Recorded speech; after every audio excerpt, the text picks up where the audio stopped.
പ്രിയപ്പെട്ടവരെ നമസ്കാരം. അഗ്രവിഷനിലേക്ക് എല്ലാവർക്കും സ്വാഗതം. എല്ലാവരും എന്തെടുക്കുന്നു? സുഖമായിട്ടിരിക്കുകയാണോ?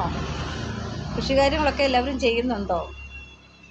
പച്ചക്കറി തോട്ടമൊക്കെ റെഡിയാക്കണം, അതായത് അടുക്കള തോട്ടം റെഡിയാക്കണം. നമ്മുടെ വീട്ടുവളപ്പിൽ കുറച്ച് സ്ഥലത്തെങ്കിലും നമുക്ക് എന്തെങ്കിലുമൊക്കെ തൈകളൊക്കെ വെച്ച് പിടിപ്പിക്കണം. പച്ചക്കറി തൈകളായാലും എന്തെങ്കിലും ഫ്രൂട്ട്സ് പ്ലാന്റ് ആയാലും അതുപോലെ പപ്പരങ്ങ, നമുക്ക് കറിക്കായിട്ട് എടുക്കാൻ പറ്റുന്ന വാഴക്കുലകളൊക്കെ ഉണ്ട്. അങ്ങനെയൊക്കെയുള്ള കാര്യങ്ങളൊക്കെ എല്ലാവരും അവരുടെ സമയം ക്രമീകരിച്ച് ചെയ്യണം.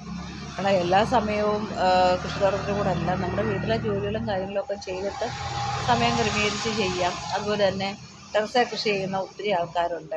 ഒഴിവു സമയങ്ങളിലൊക്കെ അവർക്ക് വൈകുന്നേരങ്ങളിലും രാവിലെയൊക്കെ ടെറസയിലെ കൃഷികൾ ശ്രദ്ധിക്കാം. ഇപ്പം ടെറസേ കൃഷി ചെയ്യുമ്പോൾ ശ്രദ്ധിക്കേണ്ട കാര്യങ്ങൾ ഒത്തിരി നനയ്ക്കാതിരിക്കുക. എപ്പോഴും നമ്മുടെ ഗ്രോ ബാഗോ ചട്ടിയോ അതിൽ മണ്ണ് നനവുണ്ടാകുന്നതാണോ എന്ന് നമ്മൾ ശ്രദ്ധിക്കണം. പിന്നെ കൂടുതൽ വെള്ളം പാഴായി പോകാതിരിക്കും ഈ ചട്ടിയിലൊക്കെ നടുവാണെങ്കിൽ. അങ്ങനെയുള്ള കാര്യങ്ങളൊക്കെ ശ്രദ്ധിക്കണം. അതുപോലെ തന്നെ വലിയ കീടബാധയൊന്നും ടെറസേ കൃഷിക്ക് വരത്തില്ല. ഞാൻ നേരത്തെ വീഡിയോ ഇട്ടിട്ടുണ്ട് ടെറസിൽ കൃഷി ചെയ്യുന്ന രീതിയൊക്കെ.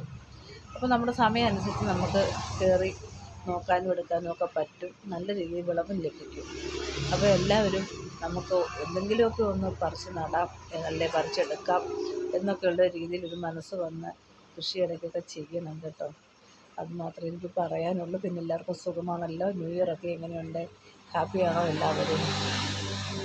പക്ഷേ എല്ലാവർക്കും എല്ലാ സ്ഥലങ്ങളിലും ഒരു മങ്ങിപ്പുണ്ടെന്നാണ് എൻ്റെ ഒരു തോന്നൽ, അല്ലേ? ന്യൂ ഇയറും ക്രിസ്മസും ഒക്കെ ആഘോഷം കഴിഞ്ഞപ്പോൾ ഒരു ചെറിയ മങ്ങിപ്പ് എല്ലാവർക്കും ഉണ്ട്. അതൊക്കെ മാറും. നമുക്ക് ഒന്നിച്ച് മുന്നേറാം. ഓക്കെ.